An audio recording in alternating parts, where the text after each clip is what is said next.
Bonjour tout le monde, c'est avec beaucoup de soleil dans les yeux que je vous convie à ce petit rendez-vous avec le véhicule que j'essaie cette semaine pour Auto 1, 2, 3.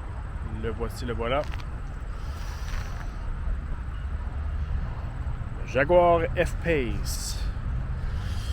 Et pour ceux qui ne savaient pas que Jaguar produisait des multisegments ou des véhicules utilitaires, eh bien, le F-Pace est le premier à avoir reçu l'écusson britannique.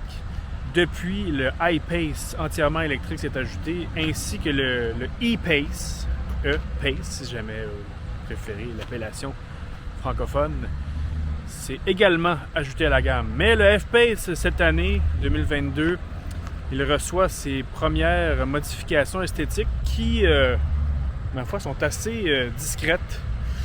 C'est un peu dans l'optique les dernières réalisations de la marque qui ont également été remodelées. On pense à la XE ou la XF, les deux berlines, qui ont reçu des modifications vers la fin de leur cycle. Mais ce ne sont pas des modifications très importantes. On peut aussi, c'est quand même une bonne nouvelle parce que le F-Pace était un véhicule qui plaisait dès le départ, une belle ligne. Et un peu à l'instar de la F-Type ou des autres voitures, bien, le F-Pace conserve cette silhouette assez musclée, assez bien réussie, mais avec quelques modifications. On pense notamment à ses feux amincis. Mais c'est assez discret et pourquoi pas? Ça ne me dérange pas. Si un véhicule est apprécié par le public et que ses lignes font l'unanimité, pourquoi pas? Sous le capot de cette version de base, on parle d'un moteur 4 cylindres, 2 litres, 247 chevaux, 269 livres pieds de couple, accouplé à une boîte automatique à 8 rapports et évidemment le rouage intégral de série.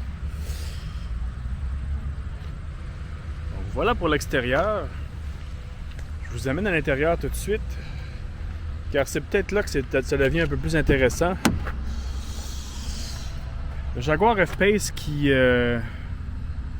souffrait de quelques, disons, était habillé avec quelques matériaux bon marché par le passé. C'est encore le cas, mais Jaguar s'est amélioré et surtout, on pense notamment à ce vaste écran ici, beaucoup, grandement amélioré, là, tant au niveau là, du graphisme ou de la réactivité de ce dernier. On a un volant multifonction avec plusieurs touches et un habitacle, somme toute,